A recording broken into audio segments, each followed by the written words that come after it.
inflación de la Argentina es tremendo, pero además, si uno quisiera ponerse en el campeón del progresismo, el campeón del progresismo tendría que estar abrazado todos los días a Milton Friedman.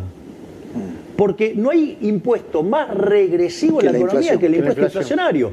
Entonces, si vos verdaderamente estás consternado y afligido por los más vulnerables, tu política tiene que ser exterminar la inflación. Ahora, Javier, con esta política, con esta desaceleración de precios, estás teniendo una desaceleración en la tasa de inflación. Bien, con esta proyección, la inflación a un dígito, ¿cuándo estaría? ¿Cuándo se puede prever? Digo, la economía no es una ciencia exacta. Es decir, que usemos matemática no le da crédito para considerarse una ciencia exacta. Eso ya lo demuestra la historia argentina y los economistas que han fallado. Claro. Ahora, lo que sí vos sabés es que si dejás de emitir, tarde o temprano la inflación la vas a exterminar. Ahora, ¿por qué? Porque por más que no le guste a la señora Cristina Fernández de Kirchner, la inflación es siempre y en todo lugar un fenómeno monetario que se genera por la existencia de un exceso de oferta de dinero, ya sea o porque subió la oferta o porque cayó la demanda de dinero o las dos cosas a la vez. ¿Cristina le molesta o no sabe de economía? Mirá, yo leí el documento que ella envió. Es por las dudas, no sé qué cámara. Es decir, sí. Amarillo es el tuyo, ¿no? Sí, todo con las subrayadas, todo, sí, los comentarios sí es el mío. ¿Y los comentarios estos son tuyos? Sí, después agarré y modelé lo que ella dice. Entonces... El hombre de paja, Cristina Kirchner. Sí, bueno, digamos, eso como modelo de Cristina, algunas cosas, exacto. Pero desde mi punto de vista ese modelo es incorrecto. Claro, y ese modelo es la base de la decadencia argentina. Es decir, para Cristina y para el kirchnerismo lo que genera la inflación es la falta de dólares. Y eso es verdaderamente de una precariedad conceptual grosera que la podría haber entendido en la década del 60, hoy ya no. Porque ella dice que en realidad el problema ¿sí? surge en que cuando vos devaluás hay inflación. Entonces...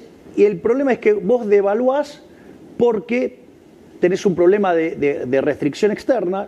Entonces, el financiamiento que vos necesitás de la cuenta corriente, digamos, no lo podés conseguir en el mercado y eso hace que vos devalúes y cuando vos devaluás, eso genera inflación. O te endeudes. Porque ahora es un paso atrás. Y el déficit de cuenta corriente puede derivarse de dos cosas, según la posición de ella. Una es porque justamente estás muy endeudado. Como vos estás muy endeudado, vos tenés una carga financiera muy alta, eso te genera el déficit de cuenta corriente, como no conseguís el financiamiento, restricción externa, entonces eso conduce a una devaluación y la devaluación conduce a inflación.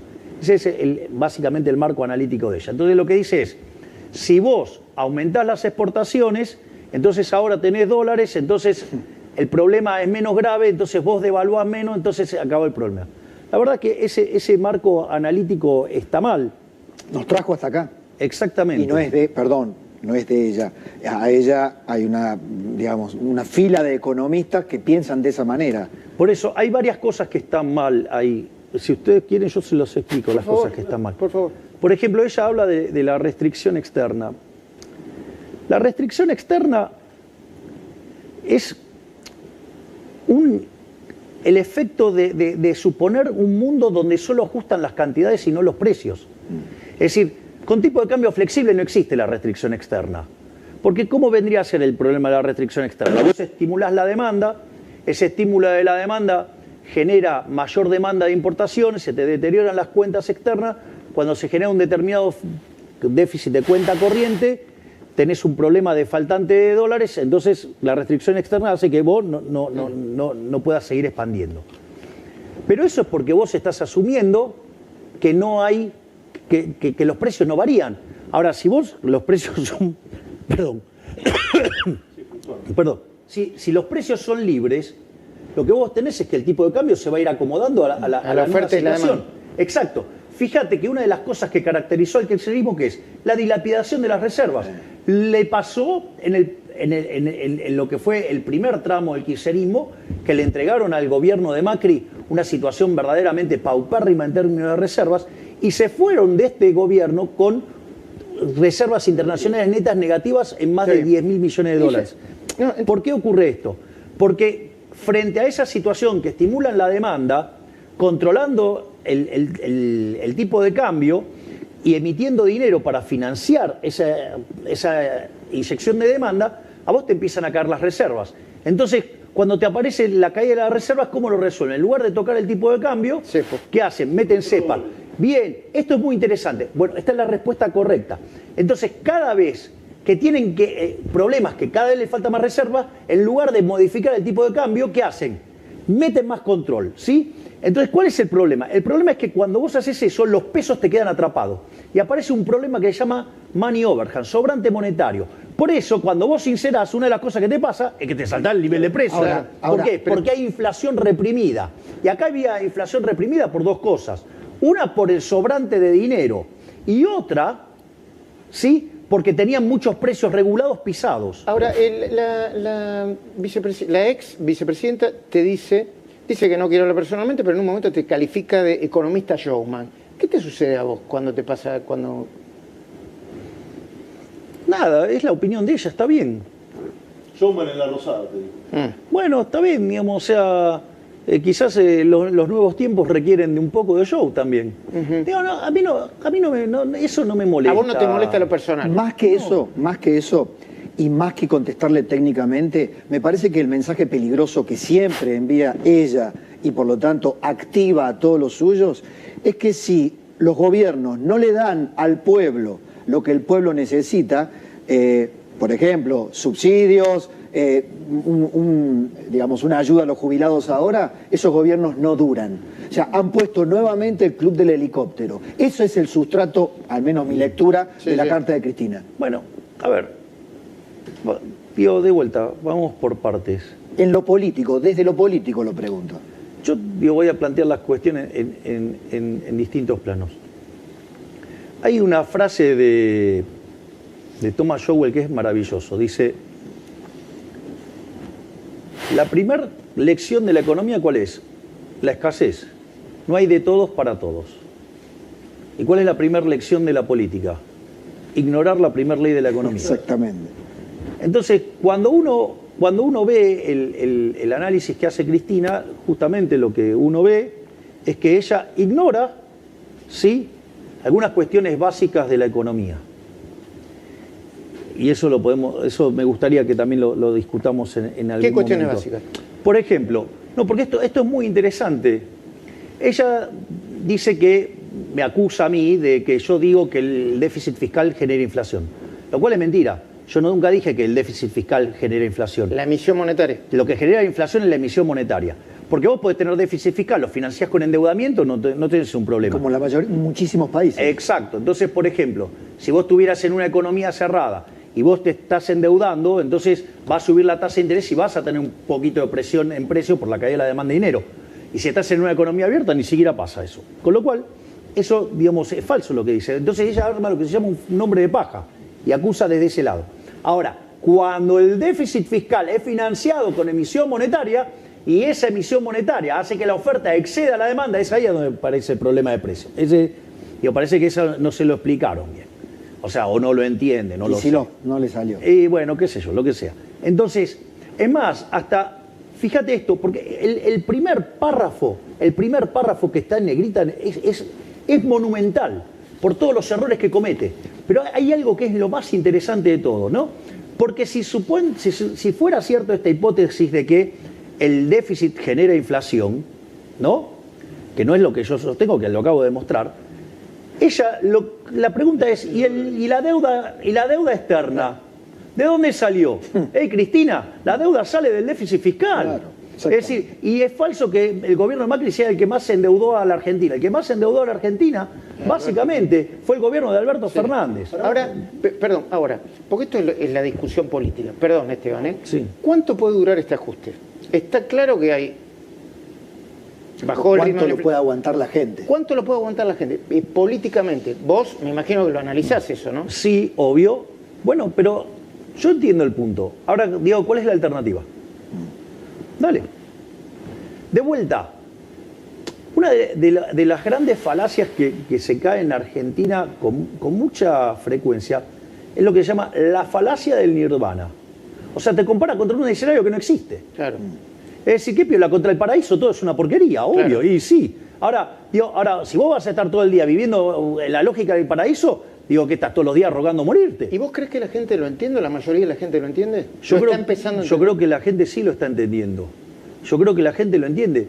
Porque es la primera vez en la historia que alguien hizo campaña diciendo que iba a haber ajuste. ¿Y Cristina tiene honestidad intelectual para ver esto o no? Yo creo que, digamos, lo que muestra ese documento es que es intelectualmente honesta. El problema es que, digamos, adhiere a una cosa que es una porquería. Porque esto es importante.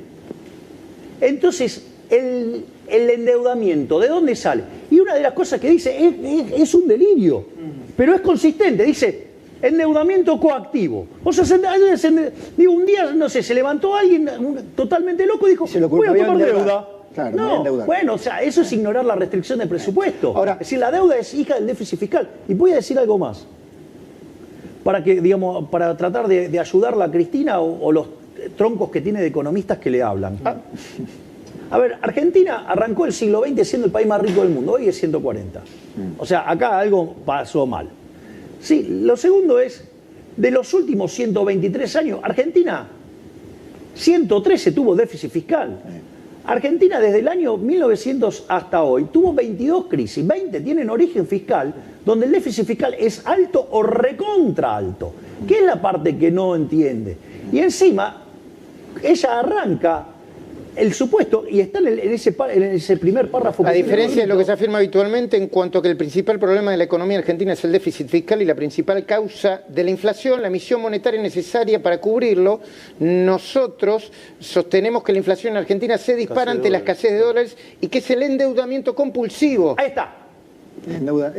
Es el mantra, Claro, el mantra kirchnerista. no, vino, pero a alguien se le ocurrió, se levantó alocado y dijo, vamos a tomar deuda. ¿Y contra qué? Ahora, presidente, Está claro, ¿no? Que ya en el primer párrafo muestra que no entiende lo que es una restricción de presupuesto. Yo digo algo, además, si yo me voy a poner en exquisito, si el problema es que me faltan exportaciones, habría que alguien le explique que eso es un aumento de la demanda agregada neta. Con lo cual la presión en precio es más alta, no más baja. ahora, ¿podemos dejar a Cristina un poquito Sí, de lado? sí. Hablemos de presente y futuro. Sí. Sin Cristina, sin su carta, porque Sí. parece que tuvo un problema de egolatría. Tal vez le haya molestado tanta centralidad en el exterior, Sí. el recibimiento del Papa, pero eso lo podemos dejar para otro momento. Sí. ¿Cómo sigue el gobierno? Muchos que lo han votado preguntan, ¿cómo sigue el gobierno? ¿Va a acordar con los gobernadores? ¿Va a avanzar con la motosierra? ¿Va a fondo A ver, sin acuerdo político? la motosierra y la licuadora, que son los pilares del ajuste, no se negocian.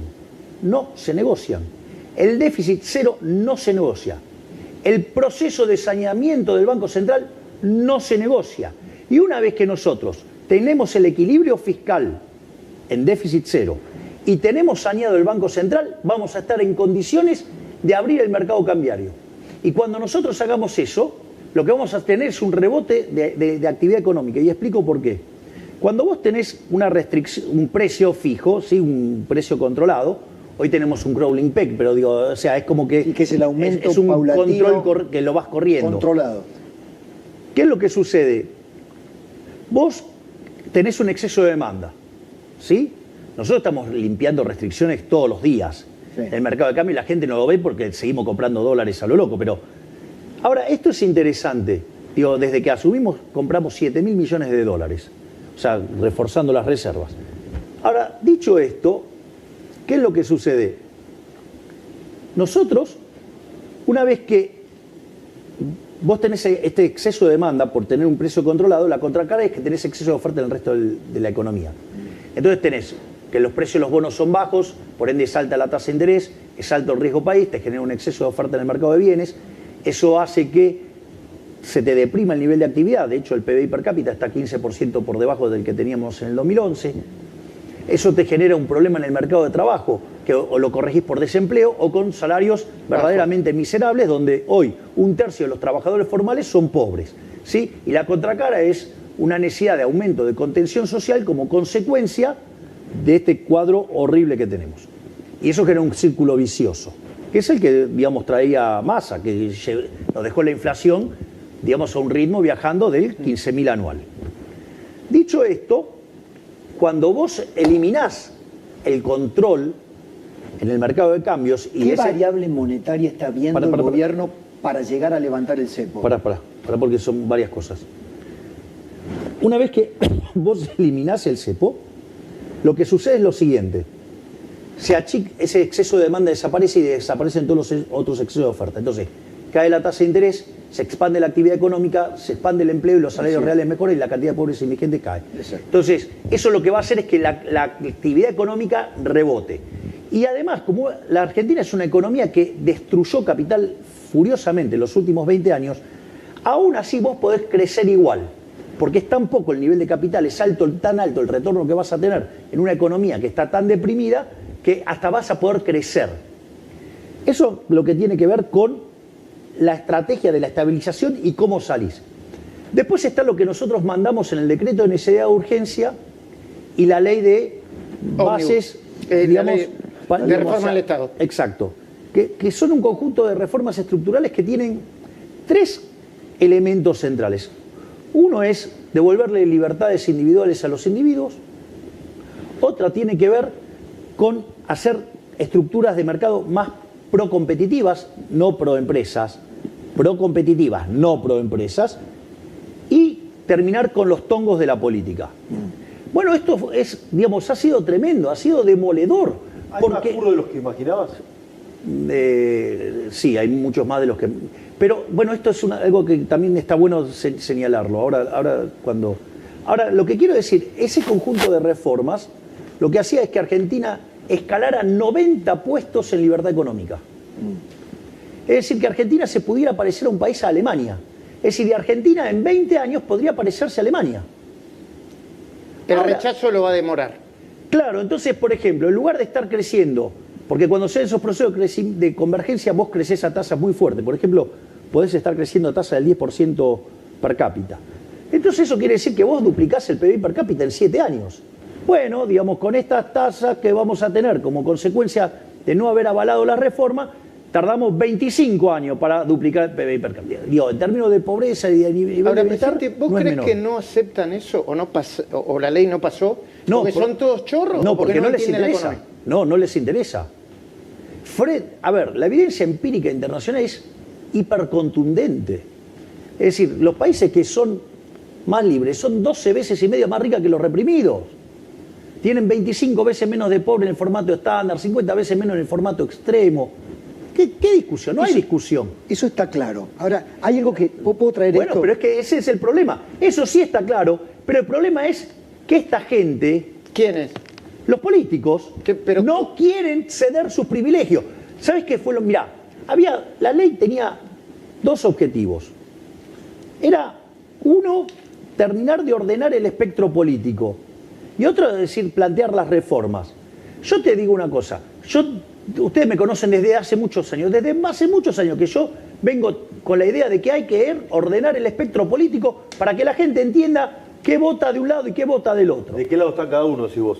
Bueno, eso implicaba que muchos delincuentes que se disfrazan de ovejas eran lobos. Hay diputados delincuentes, si vos. Obvio. Le mienten abiertamente a la gente. Le hablan del cambio, pero como dice Macri, la mía está... No, o sea, entonces, ¿qué es lo que pasa? Lo más maravilloso que pasó con la ley es que cuando la empezaron a desguazar, dejando en evidencia todos los dedos sucios de quienes estaban sucios. Y las votaciones esas lo que hizo fue mostrar quiénes son los que verdaderamente están a favor de un cambio por las ideas de la libertad y quiénes son los delincuentes que quieren seguir con este sistema de privilegio, ¿sí?, de donde los políticos se enriquecen. Entonces, fue fabuloso. ¿Por qué te crees que la levanto la ley? La levanto justamente por eso, porque logré el objetivo. Frente a tener una ley mala, prefiero no tener una ley. ¿Y los objetivos loables de la ley? ¿Cuándo? Está bien, pero a ver, eso puede esperar. ¿Sabes por qué puede esperar, Pablo? Porque es muy simple. Con esto hay un montón que dejaron los dedos todos sucios. La gente... Frente a la gente. Claro, frente a la gente. Cuando dicen, vos saliste a escracharlo, eso es mentira. ¿O acaso no son públicas las votaciones? Ah, ¿qué? ¿No se pueden hacer cargo de lo que votaron? Es decir, entonces, digo, no, porque esto es interesante. Sí, sí. Porque está bueno que la gente sepa quiénes votaron en contra del cambio, quiénes son los que votaron a favor de los curros, quiénes votaron a favor de los delincuentes. Entonces, cuando después vengan a decir, no, nosotros queremos el cambio, nosotros somos republicanos. No, ustedes son una manga de delincuentes. ¿Y sabes qué es lo más lindo? En el 2025 no van a pasar. ¿Sabés lo que va a hacer? El Congreso del 2025 va a generar la depuración y va a sacar a estos delincuentes. Porque es más, en el medio de la campaña, nosotros mismos se los vamos a recordar a la gente quiénes son sus enemigos. Porque acá hay algo también importante que la casta política no lo reconoce. La gente detesta y desprecia a los políticos. Los desprecia. Siente asco por los políticos. ¿Y sabes qué mostró esta votación? Que tienen razón. Entonces, cuando vayamos a la próxima elección, todos esos no renuevan más sus bancos.